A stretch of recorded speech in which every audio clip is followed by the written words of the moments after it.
बिस्मिल्लाहिर्रहमानिर्रहीम। अस्सलाम वालेकुम व्यूअर्स, मैं हूं आपकी दोस्त मुस्कान खान। और चलिए देखते हैं कि आज मुस्कान डेली कुकिंग में कौन सी कुकिंग हम करने वाले हैं। तो जी, हम आज मुस्कान डेली कुकिंग में कबाब बनाने वाले हैं और गोश्त के कबाब बनाने वाले हैं। और गोश्त के कबाब बनाने के लिए हमें किन चीज़ों की ज़रूरत होगी वो देख लेते हैं।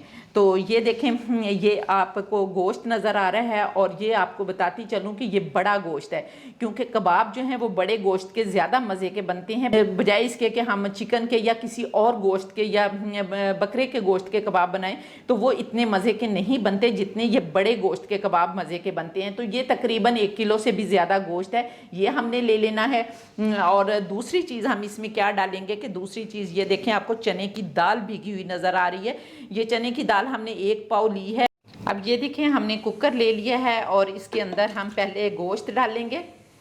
और ये आप मत समझे कि ये ब्लड है, क्योंकि इसको जितना मर्जी वॉश करते जाएं, जब इसको रखेंगे तो हल्का सा ब्लड जो है वो आता है इसके अंदर, ठीक है। और फिर हम अपनी दाल जो है डाल देंगे। ये इनफ है दाल, ये बहुत ज़्यादा नहीं है, ये बिल्कुल ठीक है। ये हमने डाल दी। अब हमने दोनों चीज़ें डाल दी।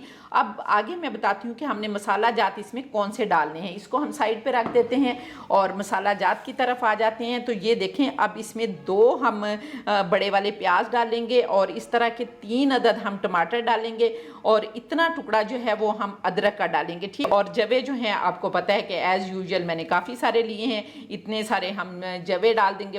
वो एक पोथी जो है वो, उसको पोथी पता नहीं कहते हैं क्या कहते हैं, वो वाला जो है वो हम डाल देंगे, ठीक है। हम सब कुछ जो है वो कुकर के अंदर ही काटेंगे, जिसका फ़ायदा ये होगा कि हमारा टाइम जो है वो भी बच जाएगा और जल्दी जल्दी। और दूसरे ये कि इसमें आपको बहुत ज़्यादा फाइन बारीक बारीक प्याज काटने की ज़रूरत नहीं है, बल्कि मोटे मोटे आपने प्याज काट देने हैं, मोटे मोटे ही आपने टमाटर काट देने हैं, कोई मसला नहीं। क्योंकि जैसे आपको पता है दाल और गोश्त जो है वो गलने में बहुत ज़्यादा टाइम लेती है, तो इसलिए जब जैसे वो गलेगी तो ये वाली चीज़ें तो कम टाइम लेती हैं, तो इसलिए ये वाली चीज़ें जो हैं ये आसानी से साथ गल जाएंगी।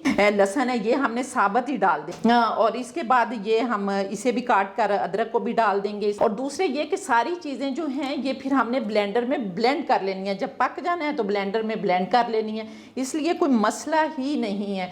और कबाब बनाना बहुत आसान है, सिर्फ ये है कि ये बहुत ज़्यादा क्वांटिटी में बनाए जाते हैं, क्योंकि थोड़े से तो नहीं बनाते ना, फिर बना के तो फ्रीज़ कर लेते हैं। और अगर आज की वीडियो बहुत ज़्यादा लंबी ना हुई तो मैं इंशाल्लाह ताला आप लोगों को फ्रीज़ करना भी बताऊंगी। अगर वीडियो लंबी हो गई तो फिर ज़ाहिर बात है कि 10 मिनट की वीडियो से ज़्यादा लोग फिर देखते नहीं हैं, बोर हो जाते हैं। तो मैं आप लोगों को जो है नेक्स्ट वीडियो में बता दूंगी कि किस तरह इनको फ्रीज़ करना है, क्योंकि जब हम बनाए हैं, हमने बनाने हैं इतनी मेहनत से, और ज़ाहिर बात है मैंने भी तो ये सारे नहीं खा लेने ना, ये इतने ज़्यादा बनेंगे माशाल्लाह माशाल्लाह कि फिर फ्रीज़ करेंगे। और रोज़ाना 1 कबाब निकाला या 2 निकाल ले, पुलाव बनाया उसके साथ खाए या किसी और चीज़ के। देखें, अब हमने ये सारा कुछ जो है ये काट लिया है, ठीक है। ये देखें, आपको नज़र भी आ रहा है, ये इस तरह हमने कुकर में सब कुछ डाल देना है। और अब हम इसमें मसाला जार डालेंगे और वो भी हम कुकर में ही डालेंगे अपना टाइम बचाने के लिए। ये देखें, ये मेरे पास 2 चम्मच जो हैं खाने वाले, जो 2 चम्मच हैं वो मेरे पास मसाला है। इसमें 10-12 काली मिर्चें हैं, 6-7 लौंग हैं और दालचीनी आपको नज़र आ रही है। और ये मिक्स मसाला है, ठीक है। ये आपने मिक्स मसाला इसके अंदर डाल देना है। क्या डालना है? हल्दी डालनी है, और हल्दी भी आपने 1 टीस्पून जो है वो भर के डालना है। सुरख मिर्चें डालनी है और वो आप लोगों ने अपने टेस्ट के मुताबिक डालनी है। अगर तो आप लोग बहुत ज़्यादा स्पाइस खाते हैं तो ठीक है, वरना ये मैं 1 चम्मच डालने लगी हूँ, क्योंकि हमने बाद में इनमें थोड़ी सी हरी मिर्चें भी डालनी है, ठीक है। तो इसलिए मैं 1 चम्मच जो है वो रेड मिर्चें डालूँगी। और अगर आप चाहें तो ऑप्शनल है, आप कुटी हुई लाल मिर्च जो है वो भी डाल सकते हैं। अब हमने मसाले भी सारे डाल लिए। इसके अलावा जो है खुश्क धनिया जो है वो ऑप्शनल है, अगर आप चाहें तो खुश्क धनिया डाल सकते हैं, अगर ना चाहें तो आप खुश्क धनिया जो है वो नहीं डाल सकते। इसलिए मेरा भी दिल तो नहीं करता, क्योंकि मुझे जो खुश्क धनिया है ना, ये मुझे उसमें अच्छा लगता है जब हम आलू के कबाब वगैरह बनाते हैं ना, या वेजिटेबल कबाब बनाते हैं। और इसमें मुझे सूखा धनिया जो है वो इतना अच्छा नहीं लगता। अगर आपने डालना है तो आप डाल सकते हैं। और चलें फिर अगर आप इतना सा डाल ही लेते हैं खुशबू के लिए, और अदरवाइज़ और कोई इसमें मसला नहीं। अब ये हमारा सारा जो सामान है वो रेडी हो चुका है। अब हम क्या करेंगे, इसको प्रेशर लगाएंगे, लेकिन प्रेशर लगाने से पहले नहीं सॉरी इसमें पानी डाल लेंगे। तो ये देखें, ये अब मेरे पास पानी है और ये 2 गिलास पानी है। कौन से 2 गिलास हैं?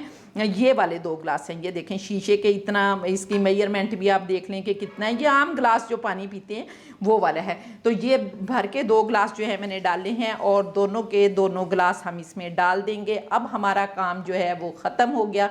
2 गिलास हमने इसमें इसलिए डाले हैं कि दाल भी ज़्यादा बाज़ औक़ात सख्त होती है और टाइम लेती है गलने में, और बाज़ औक़ात जो है वो गोश्त भी टाइम ले लेता है। तो अगर पानी ज़्यादा रह जाए तो उसका तरीका ये है कि आप थोड़ी सी आंच, फिर जब आप इसको खोल कर देखें और आपको लगे कि चीज़ें भी गल गई हैं लेकिन पानी इसमें ज़्यादा है, तो फिर आपने क्या करना है, परेशान नहीं होना। फिर आपने जल्दी से आंच को तेज़ कर देना है, चूल्हे की आंच को तेज़ कर देना और वो पानी खुश्क हो जाएगा।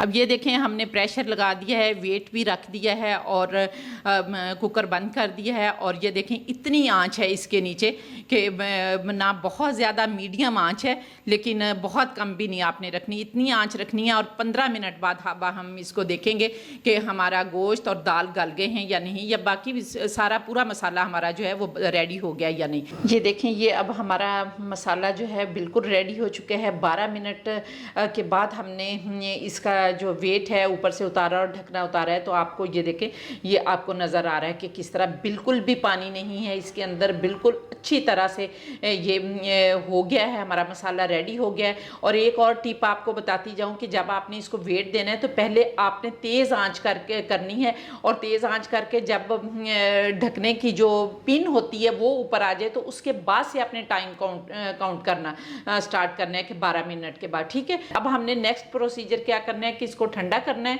और ठंडा करने के बाद हम इसको चॉप करेंगे। अब हम इस मशीन में डालकर इसको पीसेंगे, ठीक है। तो ये मेरे पास तो छोटा ग्राइंडर है, बड़ा चॉपर भी होता है जो सिर्फ चॉपिंग के लिए होता है। तो अगर आप लोगों के पास वो है, वो मेरा चूंकि ख़राब हो चुका है तो मेरे पास ये वाला अवेलेबल है, तो मैं इसमें डालकर इसको चॉप करूँगी, ठीक है। तो आप दूसरा इसमें ऑप्शन ये हो सकता है कि अगर आपके पास मशीन नहीं है तो आप कुंडी डंडे में डालकर भी इसको चॉप कर सकते हैं, लेकिन उसमें जो गोश्त है वो फिर इतना फाइन जो है वो नहीं होगा। तो फिर देख लें जैसे भी आप करना चाहते हैं। बहरहाल अभी हम इसको पीसते हैं और फिर इसमें कुछ मसाला जात डालेंगे, वो मैं आपको बताती हूँ। ये देखें, हमने मशीन से वो वाला जो है वो पीस लिया है जो बाउल में आपको नज़र आ रहा है, और ये वाला हम कुंडी डंडे से भी पीस सकते हैं। ये आपको दिखाने के लिए मैंने किया है कि हम इस तरह कुंडी डंडे के साथ भी इसको पीस सकते हैं। जिन लोगों के पास मशीन नहीं है वो परेशान ना हो, वो इस तरह कुंडी डंडा ले लें और थोड़ा थोड़ा करके इसको पीस लें। और दूसरे ये कि जब आप इसको नरम रखेंगे तो ये जल्दी पीसा जाएगा, और अगर थोड़ा सा सख्त रखेंगे तो फिर ये देर से पीसा जाएगा और ज़रा मुश्किल पीसा जाएगा।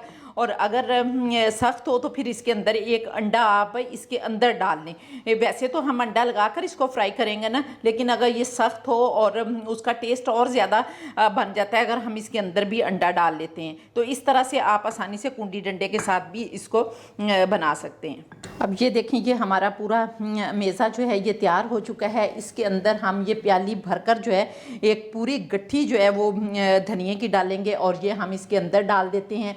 अब इसे हम अच्छी तरह से हाथ के साथ मिक्स करेंगे। मैं मिक्स करती हूँ और फिर इसके बाद जो है वो हम इसकी टिक्कियाँ बनाएंगे और आपको दिखाऊंगी। धनिया बहुत ज़्यादा इसलिए डालना है कि ब्लड प्रेशर के मरीज़ या वैसे भी ये ठंडा होता है और गोश्त जो है वो गर्म है तो उसकी गर्मी को जो है वो बैलेंस कर दे।